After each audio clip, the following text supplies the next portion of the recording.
Hey guys, welcome to Yacht Med. I'm glad that you're back. Today we're going to be talking a little bit about being a mom while in medical school. Ooh. So I have one child and she actually just turned 2 the other day, so that went by fast. The first thing people say to me whenever they find out I'm a mom in medical school, they say, "Oh my god, how do you do it?" Well, it's kind of just like how you do any other thing. You make a plan and you just tweak it, and if something's not working, don't do that anymore, and if something's working, you keep doing it. And that's been my approach. I'm going to tell you about my experience and kind of how I've learned to deal with being a student and a mom and a wife and all these roles that I have to kind of learn how to balance. I think that's the hardest part is finding out how to balance all those things and still make it work. If you can take something away from it, that's great. If not, just figure it out. I'm just kidding. So the first thing is that a routine needs to be established, and that took some time. Who's gonna take my daughter to daycare? Who's gonna pick her up? Studying and balancing and doing all these things. It takes communication with your partner and with your family. What I do is I basically Monday through Friday, during the school year, I treat school as if it's a 9-to-5 job. So my daughter is dropped off at her full-time daycare in the morning, and when I go to school, basically when I get there until I leave around 5 or 5:30, I'm working that whole time. Obviously, I'm going to take breaks here and there and take some time to eat lunch and stuff like that. When I'm there, that's go time. I'm studying, I'm watching lectures, I'm attending classes, doing whatever clinical experiences that I have to do, if it's all scheduled within that time frame.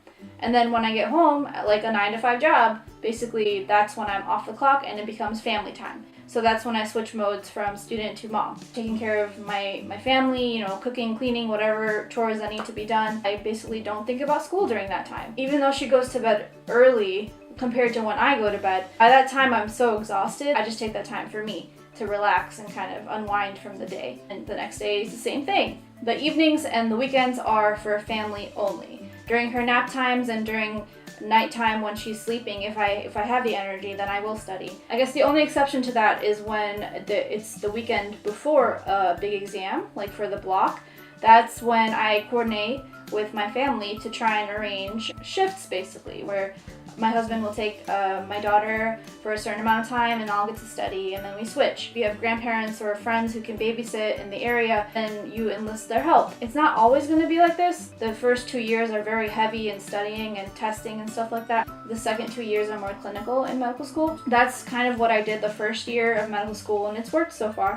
What I forgot to mention is in the beginning when I first started school, I felt really guilty dropping Leda off at daycare. It was like, oh my god, I'm a terrible person and I'm a horrible mom, and how could I ever leave my child and go do other things. That guilt kind of stuck with me for the first month or so, and then it started going away, and I'm like, oh, she's happy, she's fed, she's taken care of, she's entertained, and she's being taught things and stuff at daycare. When I drop her off, it's peace of mind that she's being taken care of, even if it's not by me at that moment.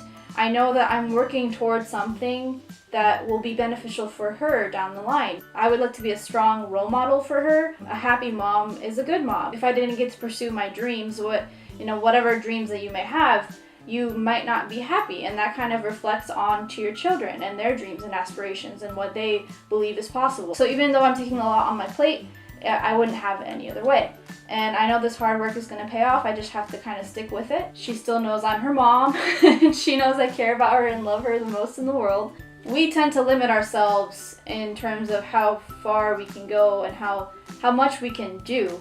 It's kind of psychologically or mentally, we tell ourselves like, oh no, that's not possible. I can't do this and this and this. But you can. Honestly, the sky's the limit. You just have to put your mind to it. Learn to be comfortable with the fear that you have, that you're gonna fail or that it's not gonna work out or whatever it may be. And I know there may be some people who are expecting me to fail and my family to fail. When I took the fear and I told my fear that I acknowledge that you're there, but you're not gonna control me.